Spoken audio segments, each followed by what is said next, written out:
m'appelle Bruno Robe, je suis maître de conférence en sciences de l'éducation donc à l'université de Cergy-Pontoise, dans le laboratoire EMA.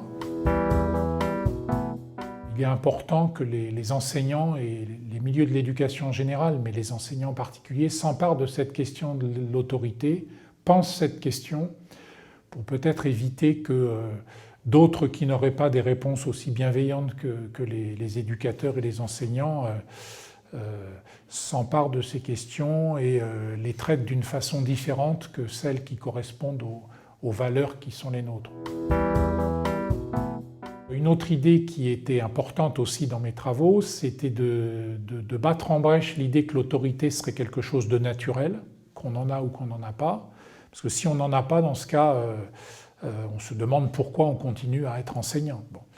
Donc l'autorité naturelle, c'est quelque chose qui relève d'un mythe et qui occulte justement cette question du comment s'y prendre pour l'exercer.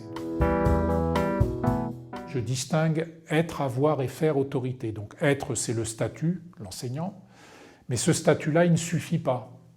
Il ne suffit pas de dire aux élèves « je suis ton professeur, tu vas m'obéir ». Ce n'est pas aussi simple que ça. Donc les deux autres dimensions sont complémentaires de la première.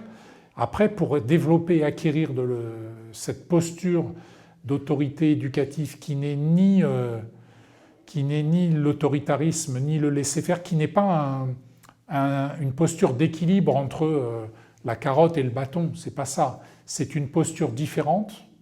Et bien pour l'acquérir, ça passe notamment par l'analyse de situations professionnelles, soit apportée par un formateur, soit vécue par l'enseignant. Ça passe aussi par un travail sur son propre rapport au cadre éducatif, à l'autorité, au savoir. Il y a aussi un travail personnel.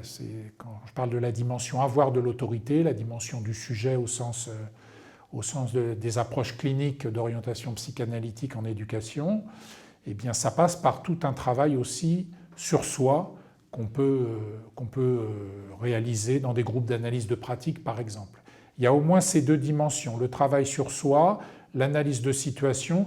J'en rajouterai une troisième aussi, c'est la formation pédagogique et didactique des enseignants, notamment les pédagogies coopératives et institutionnelles. L'enjeu de l'autorité éducative, pour moi, c'est de s'efforcer de maintenir, quoi qu'il arrive, et j'insiste sur le quoi qu'il arrive, parce que je sais bien qu'il y a des situations avec des élèves qui ont des troubles du comportement importants, il y a des situations où c'est très difficile. Donc s'efforcer de maintenir, quoi qu'il arrive, le lien à l'autre, le lien à l'élève, parce que sans lien à l'autre, pas de relation éducative possible et a fortiori pas de relation d'apprentissage ou d'enseignement.